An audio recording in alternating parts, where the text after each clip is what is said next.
While checking a short circuit in an old hospital, the EKG monitor came back to life, showing a heartbeat from the morgue. For more than 20 years working as an electrical technician, I've always believed this job is a combination of logic and calm. Wires don't lie. Electricity will always tell you what's wrong if you're willing to listen. My days were usually very simple. I woke up early, made myself a double-layer peanut butter toast, checked my service schedule, then ended the day fixing small appliances in a little workshop beside my house. There was nothing dramatic or unusual about my life, and honestly, I liked it that way. That night should have been just as normal. Wyoming's air was cold, a thin mist clinging to the windows, and I had just turned on a portable heater while watching my favorite documentary show. It felt cozy, like the world decided to give me a brief pause from the chaos of work, but the comfort didn't last long.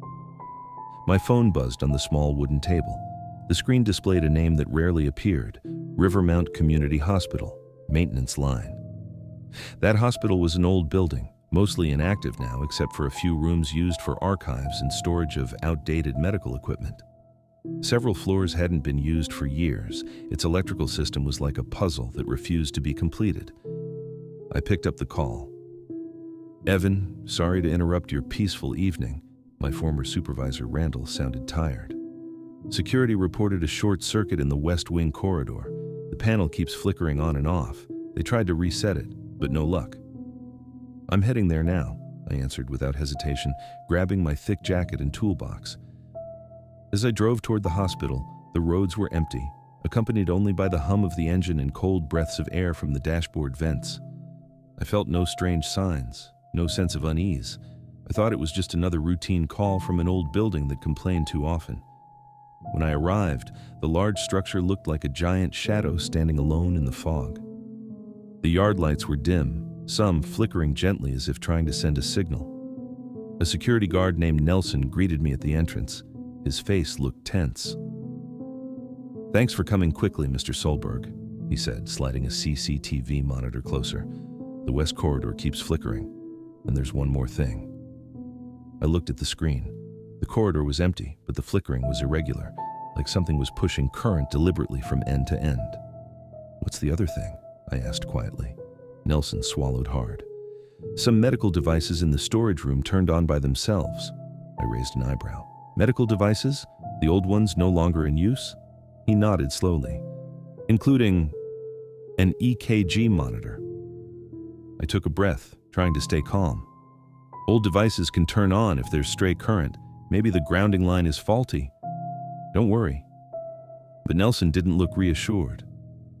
"The thing is, the monitor, it's showing a heartbeat, a stable one." My stomach drifted with a strange sensation I couldn't name. I didn't know yet what was waiting for me that night. All I knew was I would never again see electricity as something entirely predictable. And that thought echoed endlessly as I stepped through the hospital lobby door, cold as if I were entering a time tunnel. Nelson walked beside me, faster than usual. "The west corridor is in the quietest wing," he said, struggling to hide his nerves. "The lights often act up, but tonight feels different." I glanced at him. "Different how?" He hesitated, then said softly, "Like someone is turning them on for you." I didn't respond.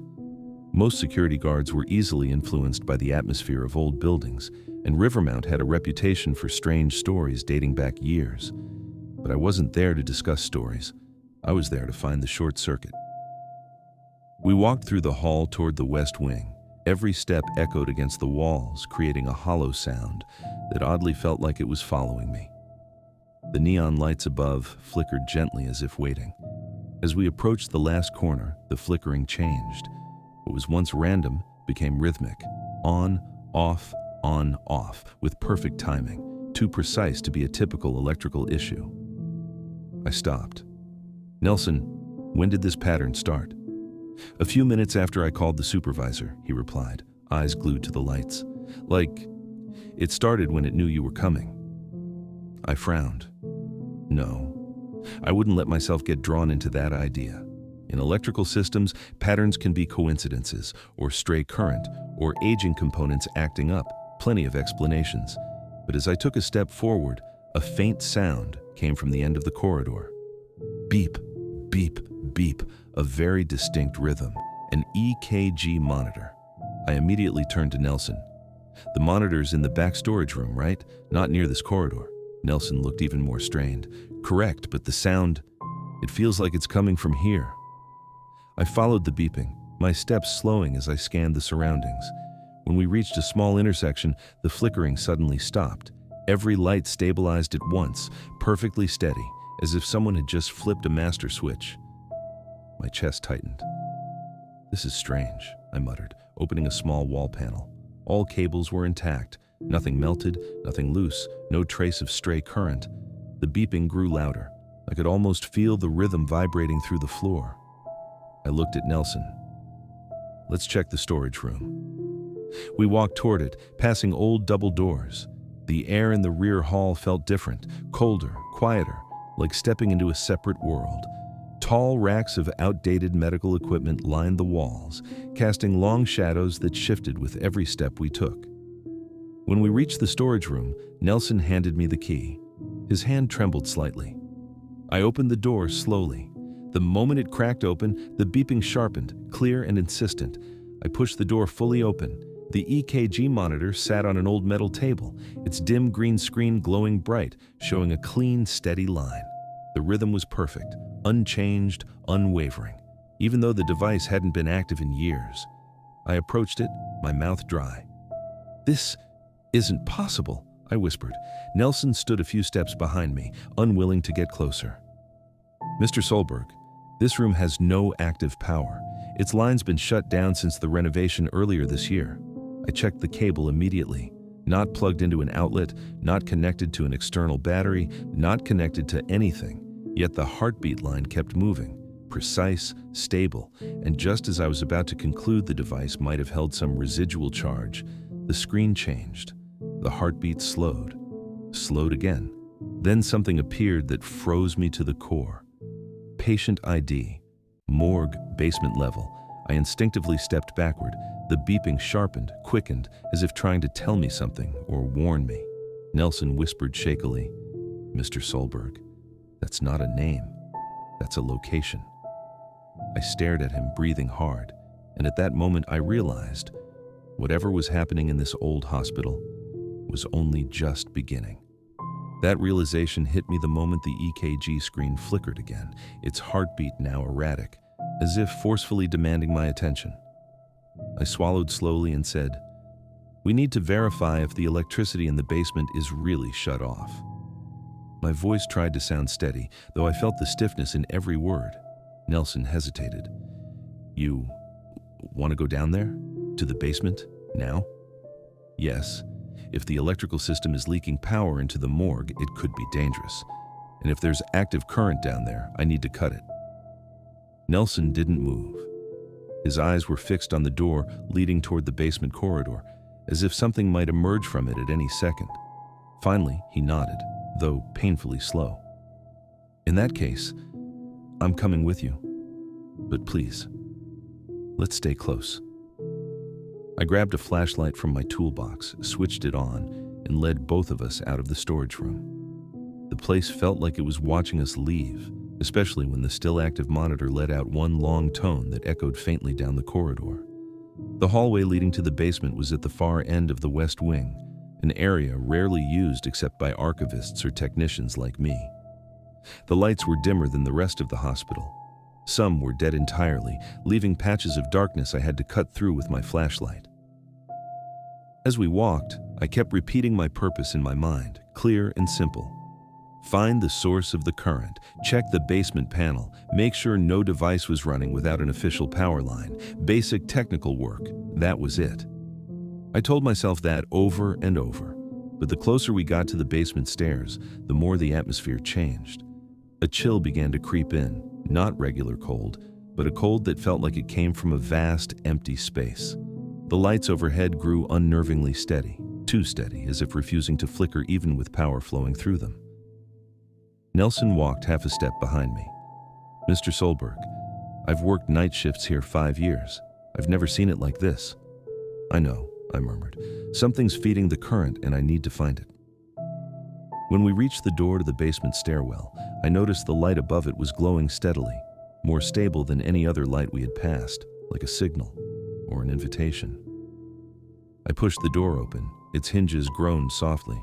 The stairs descending below looked longer than I remembered. The dim ceiling light only illuminated the first few steps.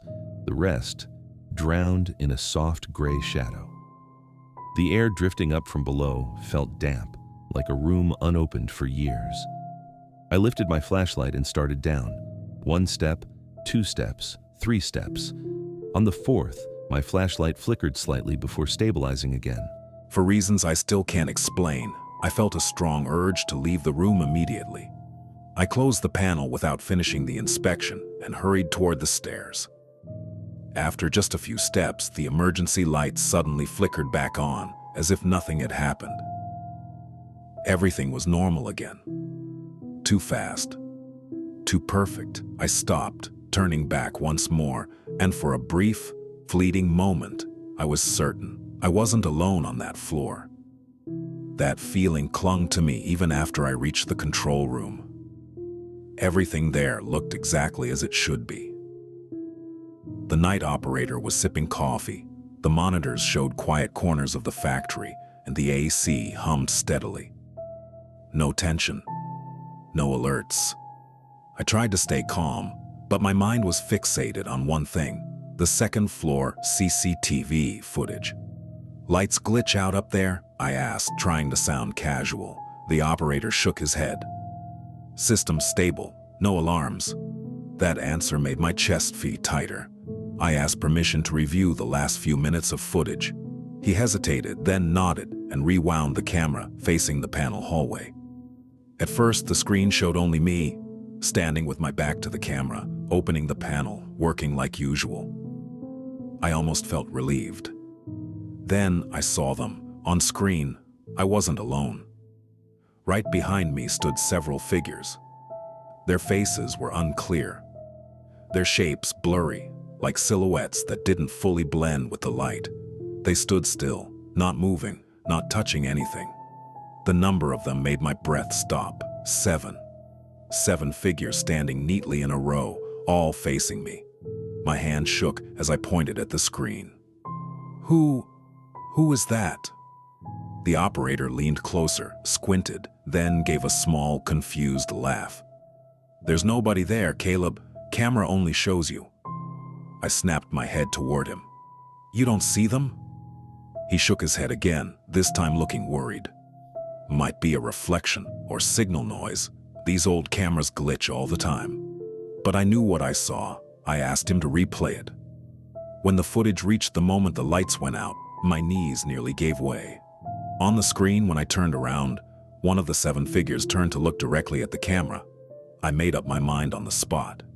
I had to go back to the second floor and check everything myself, not because I was brave, but because if I didn't, those shadows would follow me long after I left the factory.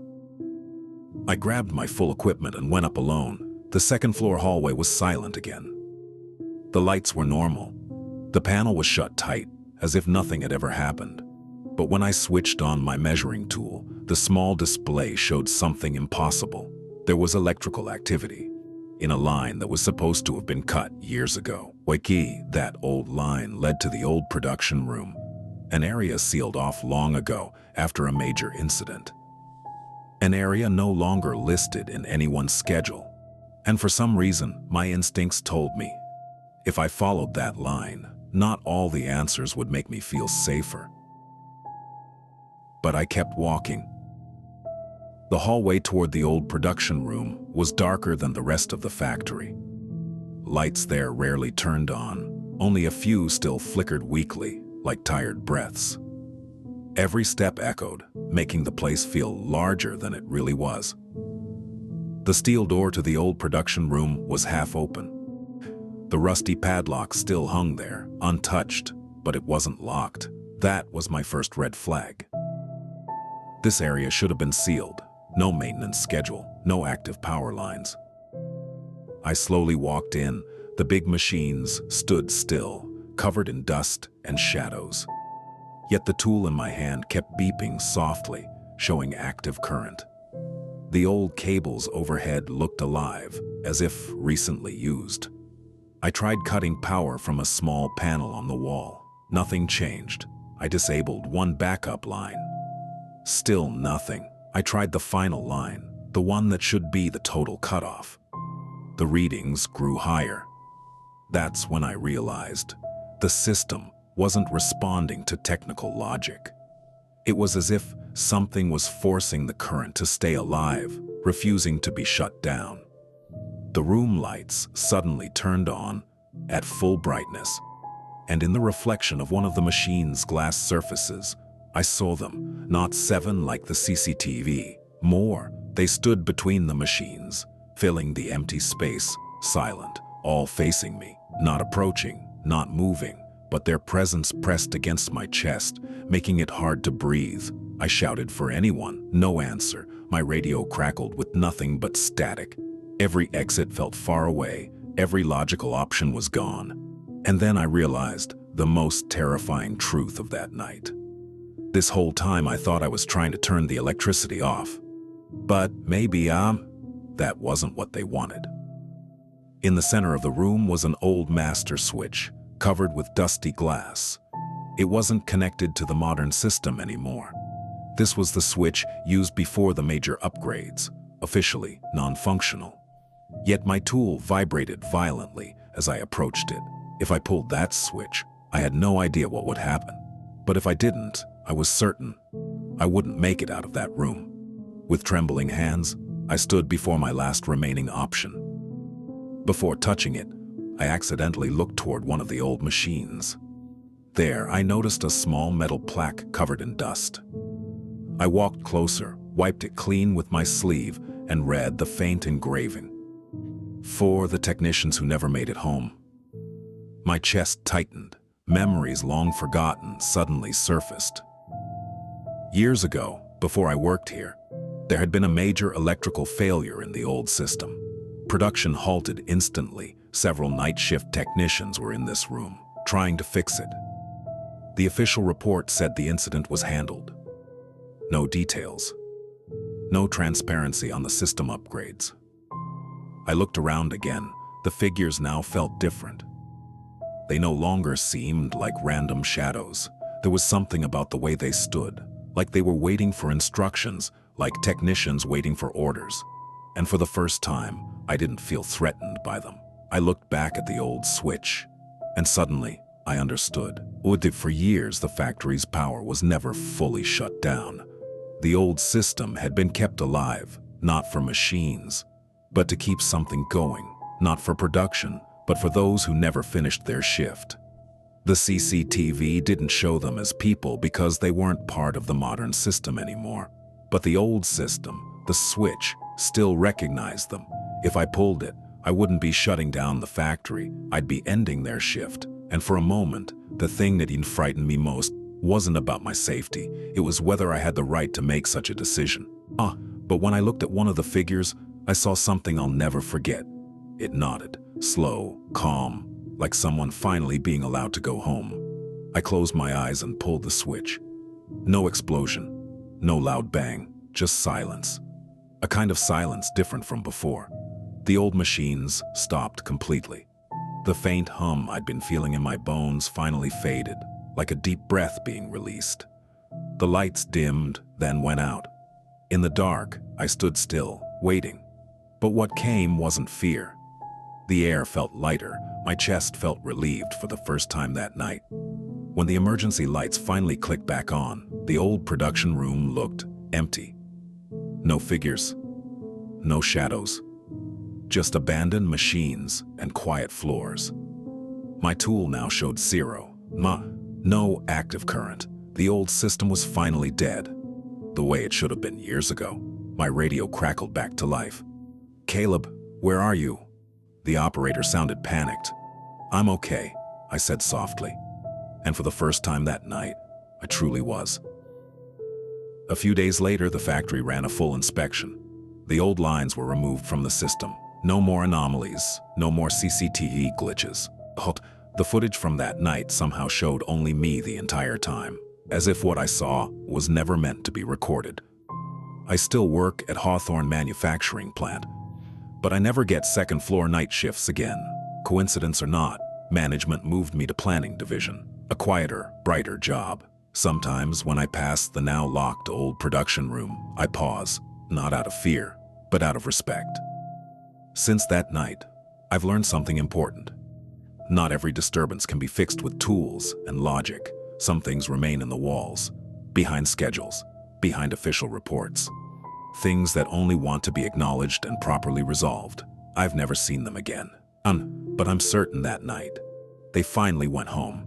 And every time I switch on the lights in my new workspace, I make sure of one thing: nothing is left behind in the dark.